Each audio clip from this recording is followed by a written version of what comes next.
안녕하십니까, 이나무입니다. 오늘 오래간만에 스튜디오에서 아주 우리 멋진 게스트를 모시고 진행해서 앞으로 좀 다시 게스트 모시고 하는 걸 좀 다시 해야겠다 이제 그런 생각을 했고, 오늘은 제가 여의도에서 우리 반도체 전문가를 모셨습니다. 우황재 박사님이라고 진짜 전기전자공학 박사시고 2년 전에 저희 영상에서 한번 모셨었는데, 오늘 하여간 우리 국내 삼성전자나 HBM 같은 국내 반도체 얘기를 일부에서 나눠보고, 2부는 엔비디아를 중심으로 미국 반도체 얘기를 나눠보겠습니다. 오늘 우 대표님 웰컴이고요. 간단하게 본인 소개 좀 부탁드릴게요. 네. 안녕하세요, 시청자 여러분. 오랜만에 인사드리게 돼서 대단히 반갑습니다. 또 저를 처음 보시는 분들도 많이 계실 텐데요. 또 처음 인사드리게 되어서 대단히 반갑습니다. 저는 이제 교수님께서 소개해 주셨다시피 투자 블로거 호돌이로 활동하고 있는 우황재입니다. 제가 대단히 좋아하는 저희 교수님 채널에 초대해 주셔서 너무나 영광입니다. 감사합니다. 그러니까 저희 청취자분들이 네이버에서 찾아보려면 어떻게 하면 되죠? 그냥 HODOLRY 스펠링 검색하시면 제가 바로 뜰 겁니다. 네이버에 이름 그냥 우황재 검색해도 바로 뜨더라고요. 네. 그리고 최근에 보니까 반도체 투자의 원칙이라는 네. 책을 네. 아마 두 번째 책인가요? 예, 맞습니다. 그러니까 저도 하셨고, 저도 주말에 꼼꼼히 읽어봤는데 네. 여러분도 한번 기회 되시면 보시면 좋을 것 같고, 여기 이제 그런 말들이 있어요. 제가 읽다가 조금 더 쉽게 이해를 하면 좋겠다. 그래서 이제 하나가 인공지능은 대부분 반도체로 구성돼 있다. 이제 이게 진짜 사실인가 그런 생각이 들었고, 다른 것은 테슬라 몸값이 높은 게 그 이유는 이제 융합에 있다. 그러니까 되게 저도 이렇게 감각적으로는 이해가 가는데, 이 두 가지를 한번 우리 좀 킥오프 하는 측면에 있어서 좀 설명을 해주시면 좋겠습니다. 쉽게 이야기해서 4차 산업혁명이라고 하지 않습니까? 그런데 저희가 1차 산업혁명, 2차 산업혁명은 학교에서 배우는데 4차 산업혁명은 되게 많이 모호해서 이게 뭔가 많이 애매하다라고 많이 말씀하십니다. 4차 산업혁명으로 이제 대표되는 산업은 인공지능 산업, 빅데이터 산업, 클라우드 산업 여러 가지가 있는데, 이들 산업이 무엇이다가 중요한 게 아니라 이들 산업의 중요한 특징은 기존 산업에 파고 들어가서 뒤바꾼다라는 것이죠. 그래서 무언가 새로운 거대한 산업이 탄생하긴 하는데 뭔가 커다란 어떤 공장, 뭔가 커다란 건축물, 철도 이러한 유형의 것들이 확장된다기보다는 주로 이 서버 산업을 중심으로 한 어떠한 비교적 무형의 무언가들이 기존 산업의 이 큰 틀을 바꾸는 그런 특징을 갖습니다. 아무튼 이러한 4차 산업혁명은 대부분 무엇으로 돌아가는가? 반도체를 이용해서 이루어지게 된다, 구성이 된다. 특히 가장 대표적인 인공지능 산업을 살펴보면요, 인공지능 서버라고 하면 생각보다 많은 분들께서 좀 어려워하세요. 어떻게 생겼지? 어떻게 돌아가지? 구체적으로 물어보면 저도 모르겠어요. 그렇구나. 사실 진짜 별거 없는 게요. 그냥 거대한 10층짜리 빌딩을 짓습니다. 그리고 그 빌딩 내부에 한가득 반도체만 가득 채웁니다. 정말 그런가요? 맞습니다. 반도체가 대략 80% 들어가고요. 나머지 20%는 냉각 장치, 그다음에 각종 설악장, 렉이라고 부르는데 아무튼 그게 끝입니다. 그럼 이제 서버가 완성된 것이고, 이 반도체들이 그리고 냉각 장치들이 작동하면서 수많은 인공지능 기능을 담당하게 되는 것이죠. 이처럼 이제 미래 산업은 바로 이 반도체로 구성이 된다. 그래서 반도체를 이용해서 돌아간다. 이게 이제 핵심인 것 같습니다. 그러다 보니까 아무래도 요즘에 미국 주식에서도 빅테크 기업들뿐만 아니라 반도체 기업들이 높은 시가총액을 차지하고 있지 않습니까? 과거에 이제 1900년대 초반에는 철도 회사들이 대표적인 철도에서 펜실베니아 레일로드 같은 기업이 시가총액의 한 4% 정도 차지했는데, 지금도 이 빅테크 기업들이 한 4%, 5%를 차지하는 모습을 보이는 것 같습니다. 요즘 파운드리가 되게 화제죠. 그래서 삼성전자가 되게 공을 기울이는데 아직 가시적인 성과는 안 나타나고 막시어도 별로 늘진 않고 TSMC의 압도적인 기술의 우위는 계속 되는데, 이게 경쟁 구도가 앞으로 시간이 지나면 삼성전자가 진짜 따라잡을 수 있는 건지 아니면 TSMC의 독주는 계속 되는 건지, 이제 그런 건 있잖아요. 그러니까 제가 옛날에 홍콩, 싱가포르에서 일을 해보면 대만 사람들이 같이 일하기 되게 편해요. 팀 플레이어. 근데 이제 파운드리라는 건 나 혼자 대량 생산해서 찍어내는 게 아니라 고객하고 같이 일을 하는 거 아니에요. 네, 맞습니다. 그래서 이제 그런 관점에 있어서는 삼성전자보다는 DNA 측면에 있어서 훨씬 대만 사람들이 아니면 TSMC가 우월하다. 그래서 이제 그런 얘기도 해요. 그래서 우리 대표님 생각은 어떠신가요? 저는 지난 한 5년 정도 계속해서 아무래도 구독자분들께서 질문을 많이 주시다 보니까 한결같이 우리가 삼성전자 투자할 때 삼성전자 파운드리가 투자 아이디어가 되어선 안 된다라고 말씀을 드렸습니다. 그 이유가 무엇인가 하면 사실 이유가 몇 가지 있습니다만 첫 번째로는 일단 매출 비중과 이익 비중이 너무 적다. 그리고 사실상 거의 적자 사업이고요. 이러한 이유뿐만 아니라 이 경쟁력만 보고 투자하기에는 이 대만 TSMC랑 비교하기엔 현실적으로 격차가 너무 크다. 사실 점유율만 보더라도 이 격차가 3배 이상 나는 상황이지 않습니까? 엄밀히는 파운드리 사업을 과거에는 삼성이 잘 했다고는 하지만 그 당시에는 삼성의 이 파운드리 사업의 구조가 훨씬 단순했습니다. 그때는 정말 제조만 해주는 그러한 과정이었다면 지금은 고객사가 정확히 원하는 그 설계도의 그 칩을 정확하게 딱 제조해서 고객사가 원하는 딱 그 성능을 내주어야 하는데 이 과정에서 단순히 제조만 해주는 것이 아니라 정말 많은 부가 작업들이 많이 들어간다는 것입니다. 팹리스 기업들이 칩을 설계해서 들고 오면 이 칩의 설계도를 그대로 가지고 제조를 할 수가 없습니다. 이 설계도를 여러 번 검토를 하고 또 시뮬레이션도 돌리고 또 삼성 입장에서 이 설계도 조금 이렇게 다시 설계하면 성능을 더 높일 수 있을 것 같은데 역제한도 주고 그리고 이 설계도를 다시 제조 설계도로 바꾼 다음에 제조를 해주게 되는데요. 이러한 모든 부가 과정이 삼성이 계속해서 취약하다는 것이죠. 엄밀히 말하면 과거의 삼성 파운드리는 이쪽 사업은 굉장히 취약했었는데 말 그대로 제조만 대신해 줄 때는 비교적 어느 정도 대응해 주다가 이러한 부가 서비스 사업 확대가 계속해서 지연되는 동안 경쟁력이 계속해서 10년 이상 밀렸다라고 평가를 받고 있습니다. 거기에 나아가서 요즘에는 후공정까지 다 밀리다 보니까 어려움이 많죠. 그래서 쉽게 말씀드리자면 삼성전자가 기존의 메모리 반도체 사업을 할 때는 제가 항상 뭐라고 이야기하냐면 코스트코와 같다. 창고형 판매와 같다. 그에 반해서 이 파운드리 사업은 고급 호텔에 VIP 손님을 모시는 그런 의전 서비스와 같다라고 이야기합니다. 그런데 이게 창고 판매만 하다가 갑자기 의전 서비스를 하려니 고객이 오시면 공항에서 모시고 또 수영 끝나면 로션까지 발라드리고 이러한 것들을 갑작스럽게 마련할 수가 없다는 것이죠. 일단 삼성이 스스로 마련하는 데도 시간이 걸리지만 이러한 부가 서비스를 함께하기 위해서는 함께 다른 기업들과 손을 잡고 진행을 해야 합니다. 대표적으로 디자인하우스 기업들이 있습니다. 예, 그러한 기업들을 한순간에 키울 수가 없거든요. 특히 디자인하우스라는 기업들은 칩을 재설계해주는 그러한 과정에서 일부 재설계를 함께 담당해주는 기업들인데요. 이들 기업이 칩의 재설계를 담당하기 위해서는 삼성전자의 제조 노하우, 제조 공정 일부를 꿰뚫고 있어야 합니다. 그렇죠. 예, 그런데 이러한 제조 공정을 배워가는 과정만 해도 아무리 짧게 잡아도 3, 4년, 길게 잡으면 5, 6년 이상 걸리는데 그러한 과정을 이제 와서 삼성전자가 2019년부터 하겠다, 본격화하겠다라고 이야기했고 2020년부터 하나 둘 이 삼성전자의 밸류체인으로 기업들이 들어오면서 사업이 시작됐기 때문에 현실적으로 지금 시점에서는 이 디자인하우스 기업들의 경쟁력을 키우는 것도 시간이 걸리고 이러한 부분이 일단 또 하나의 경쟁력 편차가 생기는 요인이라고 볼 수 있습니다. 그러면 국내 언론이 약간 너무 과장 확대 재생산은 그런 면도 있는 것 같은데 이제부터 지금 이제 2024년이니까 앞으로 5년 10년을 놓고 보면 삼성전자가 파운드리를 어느 정도 따라갈 수 있는 간격을 TSMC와 좁힐 가능성이 있나요? 여기서도 이제 또 문제가 발생하는데요.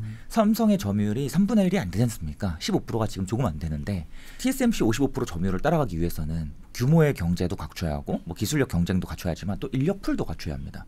이를 위해서는 투자 금액이 굉장히 많이 들어갈 텐데요. 안타깝게도 TSMC가 드리는 금액이 삼성전자보다 대략 3배 이상 많습니다. 요즘 미국 투자하는 거 보면 어마어마하더라고요. 맞습니다. TSMC가. 그래서 연간 40조, 50조 이 정도 규모의 금액을 계속 투입하는데 삼성전자 파운드리는 가장 잘 나갈 때 약 15조 원 정도, 좀 안 될 때는 10조 원 이하 정도를 투입하기 때문에 금액적인 규모가 많이 차이 납니다. 당연히 설비 투자, 즉 규모의 경제에서도 차이가 날 수밖에 없고 좋은 장비를 들여오는 데서도 차이가 날 수밖에 없고 더 나아가서 인력을 데리고 오는 데에도 여기서 이제 비용 차이가 발생한다라고 볼 수 있겠습니다. 그래서 현실적으로 삼성은 지금까지 TSMC를 따라잡겠다라고 이야기할 때 냉정하게 얘기해서 점유율로 따라잡는 건 불가능하다. 그건 누구나 다 알고 있는 사실일 겁니다. 하지만 대신에 점유율로 싸우는 대신에 고사양 반도체 제조만큼은 즉 가장 큰 손 고객만큼은 우리가 앞서 확보하겠다. 그게 이제 목표였는데요.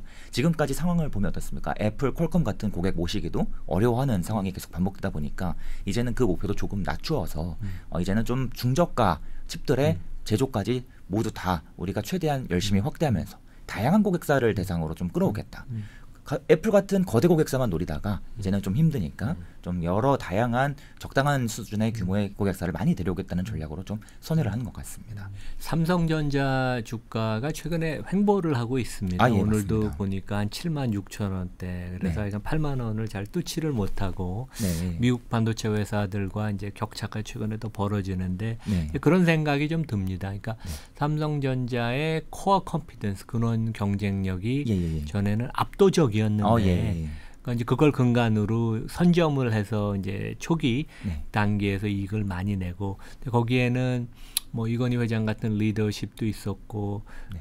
엔지니어들, 과학자, 생산 라인에 있는 분들이 헝그리에서 네. 진짜 24시간 뭐 일을 하고 7일 내내 근무하고. 근데 이제 제 친구 중에 네. 그때부터 해서 지금 사장을 하는 친구가 네. 한 명 있어요. 근데 삼성전자 뭐 사장이 한 10몇 명 됩니다. 네. 그 중에 하나인데 최근에 그런 얘기도 들었어요. 좀 젊은 연구원들, 박사, 석사 아니면 생산 라인에 있는 기술자들이 전에보다는 좀 네. 근무 시간도 적고 헝그리한 게 좀 네. 모자른다. 오히려 SK 하이닉스가 좀 더 헝그리하다. 네. 이제 그런 얘기도 하는데 네. 저는 뭐 실제 여기저기서 얘기를 좀 듣지만 잘은 모르니까 우리 우 대표님이 보시기에 이게 어느 정도 사실인가요? 틀린 이야기는 아닌 것 같습니다. 아무래도 지인분들이 또 삼성 많이 다니시고 그래서 예민한 이야기이기 때문에 조심스럽긴 합니다만 저희 이 업계 쪽에서 이런 이야기가 없잖아 있습니다. 만약에 좀 편하게 일하고 싶으면 삼성 1등하고 있는 디램으로 가고 조금 약간 더 열심히 하고 싶으면 그 다음 낸드 쪽으로 가고 정말 부지런하게 열심히 엄청나게 열심히 하고 싶으면 파운드리로 가라. 그런 이야기가 있습니다. 그러니까 SK 하이닉스가 좀 더 헝그리한 건 맞나요? 예, 맞습니다. 헝그리하기도 하고 미래에 무언가 이 게임을 한 번에 뒤엎을 수 있는 그런 아이템이 무엇이 있을까 그 부분을 아무래도 집중적으로 고민을 했던 것 같습니다. 그러니까 SK가 기업 문화가 꼭 그렇지는 않은데 왜냐하면 네네네. 정유업이나 통신 이런 게 약간 독과점 사업이었잖아요. 예, 맞습니다. 근데 반도체를 SK 하이닉스를 인수하면서 하이닉스의 뭔가 그 홀로 쓰면서 여기까지 와서 이제 SK 품에 안긴 거 아니에요? 이제 그런 것들이 되게 남아 있는 거네요, 되게. 예. 또 한 가지는 사실 기술적인 이야기도 좀 한 가지 풀어볼 수 있는데 지금 HBM이라는 요 단계에 와서 특히 많이 삼성과 하이닉스의 격차가 벌어졌지 않습니까? 뒤엎어졌지 않습니까? 그렇죠. 그런데 이제 과거에 삼성은 HBM이라는 요 기술이 2010년대 초반에 등장했을 때 우리는 더 어려운 걸 하겠다, 할 수 있다라는 그 믿음이 없지 않아 있었습니다. 그래서 마이크론이 제안한 HMC라는 더 어려운 기술을 그래서 지금 이 HBM 기술은 메모리 반도체들을 수직으로 쌓고 옆에 비메모리 반도체는 수평으로 따로 두겠다 요 개념인데 삼성과 마이크론은 전부 다 수직으로 쌓겠다. 이러면 성능을 가장 극대화시킬 수 있다. 그거를 할 수 있다라는 그 믿음 갖고 집중적으로 민 반면에 그러면 HBM은 필요가 없잖아.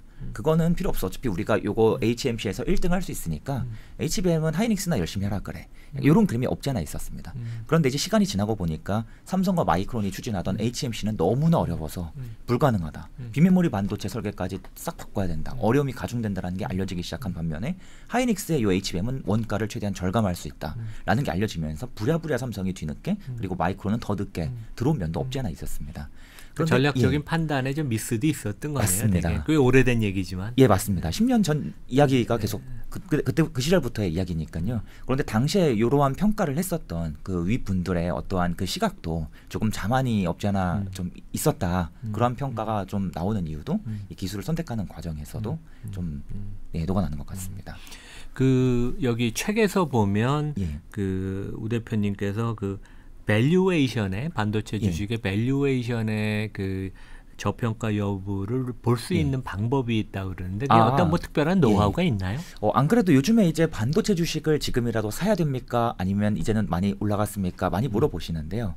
저는 항상 이렇게 답변을 드립니다. 지금 많이 올라가서 새롭게 진입하기엔 굉장히 조금 문제가 되는 반도체 주식도 있는 반면에 여전히 굉장히 싸서 지금이라도 들어가도 얼마든지 우리가 수익을 낼 수 있는 반도체도 있습니다. 그러면 이 중요한 기준점은 바로 밸류에이션이 된다라고 이제 볼 수가 있겠죠. 그런데 이제 문제가 무엇인가 하면 이 반도체 기업들이 다 비슷비슷한 사업을 하는 것 같지만 세부적으로 기업들을 파고 들어가면 기업들마다 사업 영역이 생각보다 많이 다르고요. 그런가요? 또 밸류체인도 많이 나뉘어 있습니다. 대표적으로 반도체 공장에서 계속해서 이 장비가 돌아가면 장비가 더러워지지 않습니까? 이 장비가 수천 개의 부속품으로 이루어져 있는데 이들 일부 부속품은 계속해서 세척을 해주어야 합니다. 장비를 분해해서 세탁소에 맡기듯이 부품들을 맡기면 닦아줘야 그러네요. 하는 것이죠. 바로 이러한 세척 사업을 하는 기업들이 대표적으로 뭐 코미코라는 기업도 있고 한솔 아이원스라는 기업도 있는데요. 사업 보고서만 보면 우리가 장비를 세정해주는 세정 사업을 합니다. 다 똑같이 써 있기 때문에 당연히 이제 보시는 분들께서 경쟁사구나. 완전히 이거 치열한 경쟁을 하니까 이 두 기업의 자꾸 기술 차이를 분석해야 할 것 같고 이런 자꾸만 생산 설비가 어디에 있는지 분석해야 될 것 같고 이런 거 살펴보시는데 실제로 이들 기업이 비슷한 사업을 하는 것 같지만 삼성전자 공장 내에서 서로 다른 장비를 세척을 해줍니다. 그래서 이 코미코라는 기업은 미국 장비를 중심으로 그에 반해서 한솔 아이언스는 국산 즉 세메스 장비를 중심으로 세척을 합니다. 아예 밸류체인이 다르다는 것이죠. 그럼 삼성이 미국 장비를 많이 사가는 그 시기에는 코미코가 수혜를 볼 것이고 국산 장비의 진입이 확 늘어나는 시기에는 한솔 아이언스가 수혜를 볼 것입니다. 이처럼 굉장히 영역이 다르다 보니까 이들 기업의 밸류에이션이 동등하게 형성되지 못하고요. 그래서 우리가 이들 기업의 밸류에이션을 평가할 때도 피어 밸류라고 하지 않습니까? 그렇죠. 예, 업종 내 동종 업종 내 비교 이러한 전략이 상대적으로 무의미해집니다. 그래서 개인적으로는 많은 분들께서 질문을 주세요. 비슷한 기업 밸류에이션에 비해서 얘가 싼데 괜찮냐? 근데 저는 그건 좀 문제가 있다. 세부적으로 들어가면 굉장히 많은 차이가 있다라고 말씀을 드리고요. 그래서 저는 보통 기업들의 밸류에이션을 보면 이제 히스토리컬 PBR 밸류에이션이 가장 좀 적합한 것 같고 특히 과거 메모리 사이클 때 꾸준히 고밸류와 저밸류를 왔다 갔다 했던 기업이 지금 현재 아직 저밸류에 머물러 있다면 그들 기업을 좀 먼저 보는 것이 우리 투자에 유리하다고. 어디가 그런 데가 있을까요? 뭐 종목 얘기를 꺼내셨으니까. 대표적으로는 아무래도 지금 항상 그렇습니다. 매번 새로운 메모리 사이클이 올 때마다 가장 뜨겁게 새롭게 주목을 받는 기술이 있고요. 그 기술과 관련된 기업들이 가장 먼저 주가가 쭉 오르기 때문에 가장 먼저 고밸류를 형성합니다. 그런데 지금 그에 반해서 평범한 기술, 보편적인 기술이기 때문에 아직 주목을 받지 못한 대표적인 영역이 낸드 플래시 쪽이 아직 관심을 덜 받았다라고 계속해서 말씀을 드리고 있는데요. 특히 HBM이 먼저 관심을 받고 HBM은 디램의 일종이지 않습니까? 그렇죠. 그래서 HBM이 관심을 받고 상대적으로 HBM이 포함되지 않은 그러니까 HBM과 무관한 그러한 디램 기업들도 상대적으로 주가가 좀 많이 올라와 있고 또 삼성과 하이닉스가 이제 디램 증설을 먼저 공격적으로 이야기하고 있기 때문에 아무래도 디램 장비 기업들도 이제 주가가 꽤나 많이 올라와 있고 올라와 있다는 뜻이 더 못 간다는 뜻이 절대로 아닙니다. 이미 가지고 계신 분들은 더 가지고 가실 수도 있고 또 비교적 단기적인 시각으로 보시는 분들은 여전히 또 모멘텀 투자 관점으로 접근하실 수도 있겠지만 제가 그러한 투자법을 모두 유튜브에서 소개해드릴 수는 없지 않습니까? 우리는 상대적으로 저평가된 기업을 한 1년 정도 2년 정도 보유하면 자연스럽게 수십 프로 이상 수익이 날 기업에 투자하자. 항상 그런 관점을 강조드리는데요. 그런 관점으로는 아직까지 낸드 플래시 기업들이 다음 턴이 올 수밖에 없는데 그럼에도 불구하고 무반응 상태에 있는 기업들이 많이 보인다라고 말씀을 드리겠습니다. 혹시 뭐 그 기업 이름을 얘기해 주시긴 불편하신가요? 아닙니다. 대표적으로 낸드 플래시 공장이 확대가 될 때 증설이 이루어질 때 반드시 장비를 공급할 수밖에 없는 테스 같은 기업들이요. 테스라는 기업도 어플라이드 머티리얼스와 함께 이 낸드 시장을 양분하면서 장비를 공급하는데요. 과거에 장비를 꾸준히 공급했다면 이번에도 낸드 증설이 이제 시간이 지나면서 슬슬 언급되기 시작하면 테스의 장비도 다시 매력이 부각될 수밖에 없을 겁니다. 이러한 기업도 그럼 다시 고밸류로 가는 그런 움직임이 만들어질 가능성이 높겠죠. 그리고 또 대표적으로 우리나라에 생각보다 많은 소재 파츠 기업들이 바로 이 낸드 플래시 쪽 의존도가 높습니다. 대표적으로 뭐 동진 세미캠, 솔브레인 이러한 기업들도 있지만 이들 기업은 지금 당당하게 말씀드리기에는 과거의 밸류에이션 대비 이미 중간 영역을 조금 넘어섰습니다. 완전 높아졌다라고 이야기하기 어깨까지는 올라왔다는 얘기네요. 어깨보다는 한 배보다 약간 위 올라온 것 같습니다.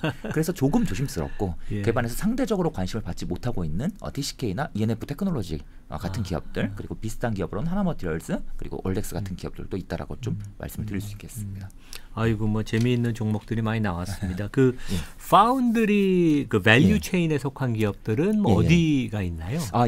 앞으로 삼성 파운드리가 사업을 계속 확장하면 분명히 그 아래 속한 일부 기업들도 수혜를 볼 텐데요. 이들 기업은 방금 말씀드린 낸드 플래시 기업과 완전히 또 다른 사업을 하기 때문에 또 다른 영역, 다른 이유로 또 다른 시기에 수혜를 보게 될 겁니다.